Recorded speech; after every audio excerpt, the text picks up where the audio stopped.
Hey, what's up? I wanted to talk about my personal experiences using the Sony A7 Mark II. Let's get it.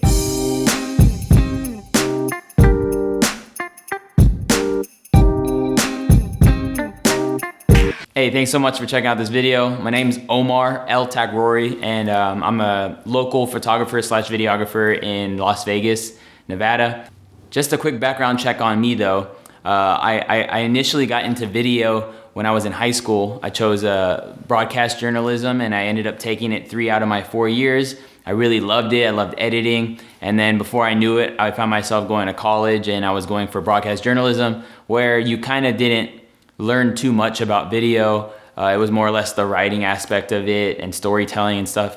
But I found myself very fortunate to land a position at a church as a creative associate, and then in turn becoming a creative director. Spent 3.5 years at the church. I learned so much about storytelling and videography and creative video, but even on top of that was branding and photography. And honestly, like within the last 3 to 4 years, I built up a love for photography, and it's been cool. But as far as equipment goes, I would say that I was using Canon. I started with a crop sensor T3i, and then I ended up getting a 6D when I felt comfortable enough to pull the trigger, and it served me so well. If you wanted to see pretty much 90% of the things on my website, omareltakrori.com, is from the Canon 6D. It's the entry-level full frame. And in all honesty, I got really, really comfortable using that camera. It was like second nature, and at any condition, I was able to switch on and off. And with all that being said, a friend of mine who also does photography, he got a Sony A7II. And initially, I didn't hear too much about it, other than it was a very expensive camera, and more or less it's the future. And reason being is because of the size and the mirrorless technology, obviously. And so for about a year, I just kind of wondered like how it was going. I was able to use it for a video, but not really photography. And then I felt like my 6D was kind of getting to that place where I was like, you know what, I think it's time to upgrade. And it was really like it was either an upgrade to a mirrorless camera, learn new technology, or the 5D Mark IV came out. And I did all my research, and I just personally thought, in my own opinion, that the best thing would have been to just hop over to the future. And people would say the dark side, I would say the light side, because it's awesome. They're both light sides because it's cool, whatever. Take pictures, do things, and it's all cool. And so doing my research, obviously, I was shooting full frame with 6D, and I didn't want to go backwards and get APC or crop sensor. So why did I go with the A7 Mark II? I would say number one, it was the price. When you compare the 3 mirrorless cameras that Sony put out, it was the A7 Mark II, the A7S II, or the A7R II. I didn't want to go too old and get like an old series of the R or the S.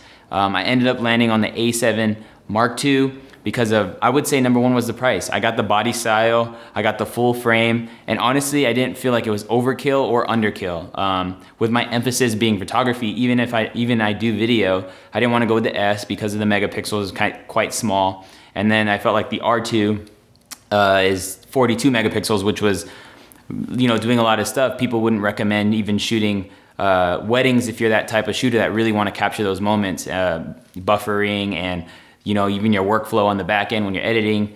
And so I just feel like it was overkill. And so with that, it was the price. I was able to pick this up in November. I got it for about $1,800 with the Zeiss 35 2.8, just so I can have something to start with. I also didn't want to get an adapter and still have my Canon stuff. I didn't even have too many lenses anyway, but nonetheless, I wanted to be native. I wanted to be like all in. I'm with this, Sony. I got you, even though I don't even know if you got me. And also, I would say the megapixels, I was stuck on that. I was stuck on the megapixels. It's 24 megapixels, which I feel like is such a good spot for any type of photography you do. Also, the Wi-Fi capabilities. I do a lot of quick photography where I'll shoot an event and I'll be in conversation with somebody and shoot them over pictures, or even when me and my wife are out doing things like that. Super fun. And so that's kind of like super elongated, and now jumping to what I think of this. So I've been shooting with this for about 6 months, and I've done a handful of things. I brought this camera to Disneyland for 2 days straight. attached to my body, and I was just shooting my niece. We were celebrating her 2nd birthday, and just awesome photos. For the ability to have this weight and this quality and be able to carry it around in that manner, like a travel photographer or even like just a hobbyist. I think it's great. I was able to not even ask anybody, hey, can you hold this? It was fine, just off to the side with my strap. I also did a senior portrait session with a guy who's graduating this year, and we just met up on a track. I really had to, I'm not gonna lie, I did try to make this camera as much as I could, as close as I could to the Canon that I was using. The autofocus points isn't quite, as far as photography goes, isn't quite necessary for me, because I just, shoot in the middle, spot autofocus, and I use back button focus. So I turn off the shutter focus, and so when I frame shots, it's much easier. Obviously, there was the uncomfortable part where I would go do a shoot and this was the only camera I had, and honestly, I wasn't like getting the shots that I wanted to, because I didn't know why the face detection, I thought it was supposed to work, and I just wasn't so comfortable with it. And so really finding my safe place in this was just manual and shooting spot autofocus, and then also back button focus using the customizable buttons, and then as well as just like what's here. You do have a lot of things that you can access and customize, which is cool, and so it makes it easier for the person who's switching over from a DSLR to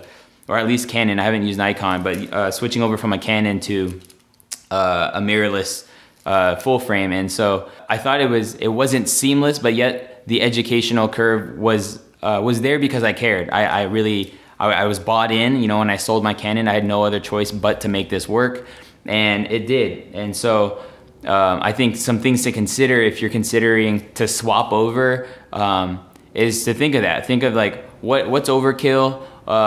What do I need? I also did video work, which I thought was great. It shoots 1080 at 60 frames. My 6D shot 720 at 60 frames, so I thought that was cool. It didn't shoot 4K, but it was an incredible camera to switch over to with using mirrorless and coming from DSLR. And so I'd say if you were considering maybe joining the Sony side, take into consideration this A7 Mark II, because it's a great beginner. It's also a great novice and just hobbyist. It really fits the need for anybody. And so you can check out the links at the bottom and just see the specs. You can see more reviews, Amazon and all that good stuff. But I just wanted to get this off my chest because before I move on and upgrade cameras, I wanted to kind of document this, because this has been a great camera, and I feel the need now that I am stepping into more studio photography. I feel like I need that megapixel range, and clients are wanting to blow up stuff. And on top of that, like the 4K stuff is coming, and I wanted to be on that train, I guess you could say. And so other than that, I know this is like an all over the place video. I just hope you found it helpful. If you did, hit the subscribe button, hit the like button. If you hated it, hit the unlike button. I don't care what you do, just do something, just click something. But nonetheless, I hope you subscribe and check out all the other videos I have in store. I have no idea what this channel is gonna be about, but nonetheless, I can tell you that it's gonna be fun. So join me on the journey, let's get it.